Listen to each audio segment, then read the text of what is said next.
Boom. So recently, I've been falling asleep a lot. And we're talking about 10 hours sleep and then bang, I'm out like a light after getting up, having my breakfast. I'll try and sit for meditation.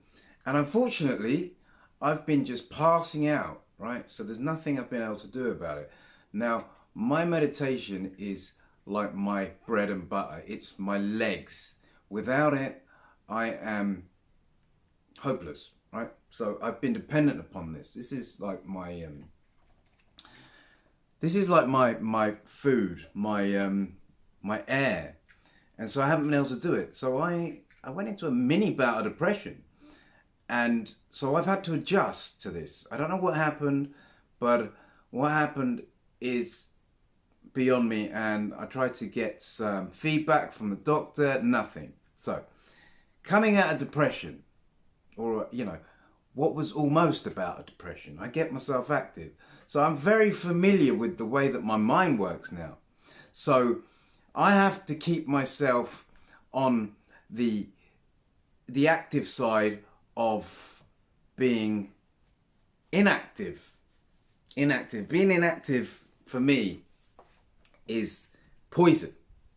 So I identify that the mind is starting to take me down a path which starts to close off certain opportunities, certain views, limits me in many ways, so almost paralyzes me.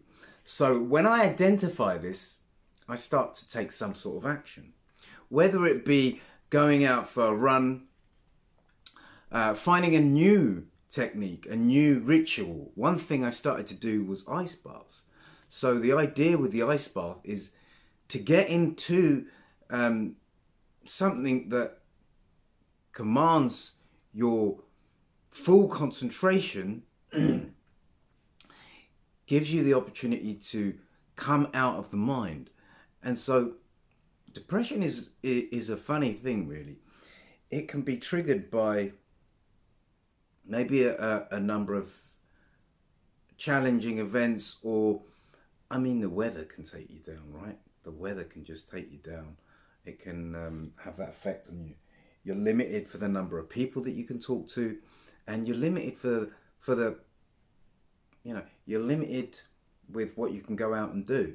So for me, social freedom is a big thing. Now, social freedom is just the opportunity to go out and express yourself and be free, connect with another human being, just share a smile with somebody. The other day, I was walking past an old lady and I said hello to her.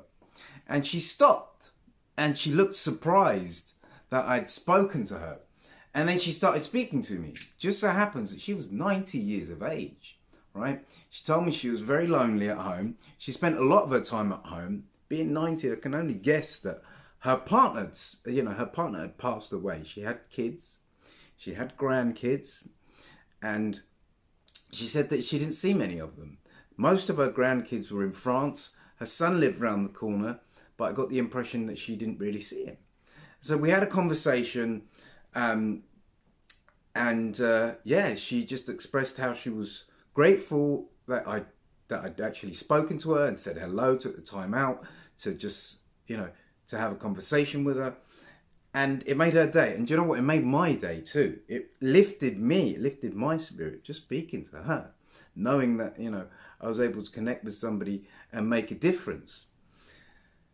And so just something like that can just give you a shift, right? And give you a shift in consciousness, give you a shift in your thought process, knowing that somebody else is out there just going through something similar. Me personally, it wasn't so much loneliness. It was the fact that I couldn't get my head straight, I'm a recovering drug addict, right? So for me, I've got demons that will fuck me up if I don't, if I don't do what's necessary to stay on point, which is why I've got such a regimented routine in the morning. I have to sit for at least an hour cross-legged on the floor in silence, and that gives me a chance to just quieten my mind down, right?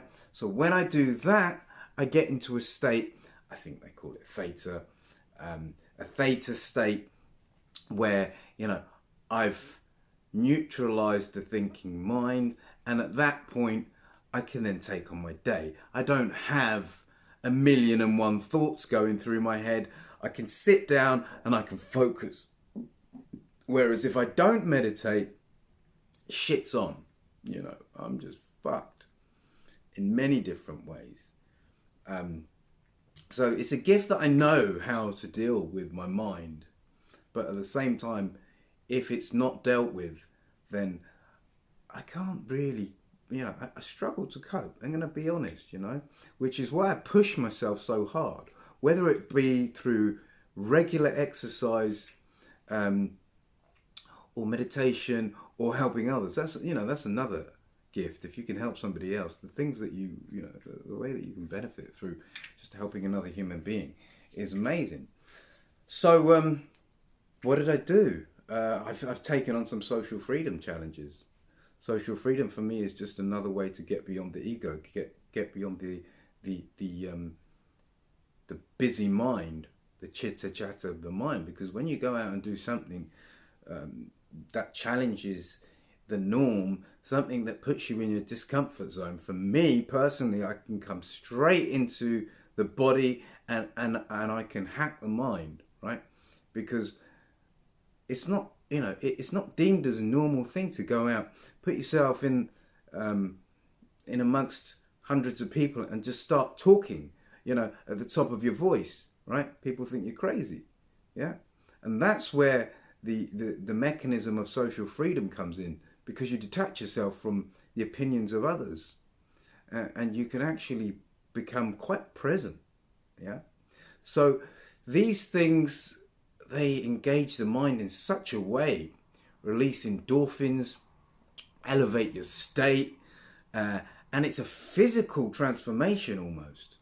You feel elevated, your body becomes alive, all the cells in your body, you know, are firing on all cylinders, and you can feel the life running through you. And so this is what I've started to do. I've started to do social freedom, and I'm going to be doing it for 21 days. And that's where I got a lot of my strength from in the past. Being able to go out there and overcome the thinking mind. Because naturally I'm programmed to be a negative person. Quite bitter, angry, all these things are just lying beneath the surface. And I believe everybody has them, right? And if they tell you they never had them, then they're a liar, I would claim. You've got to do a lot of work on yourself to be a virtuous person, to be able to hold yourself in such a way that you don't hold any grievances against anybody.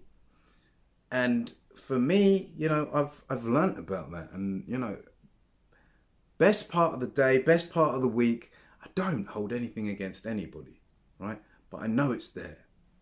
I know the potential for damage, you know, that can be done if I don't tend to the weeds.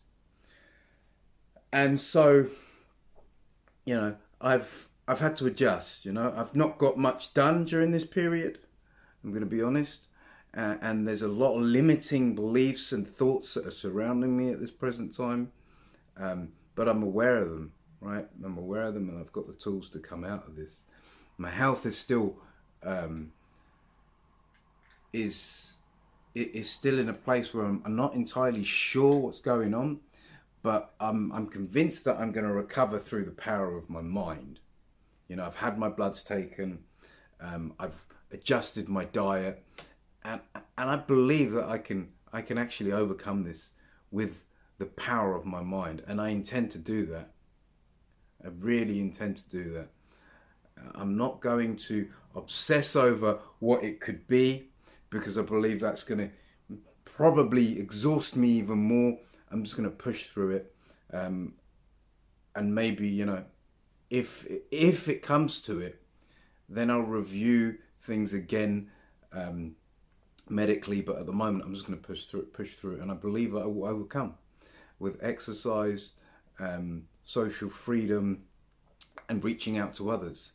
And so I've gone on for 10 minutes. I've had to do this. Whether I put this out or not, I don't know, but I had to do a video because I've been telling myself for weeks that I'm going to do a video, and I have not done it. So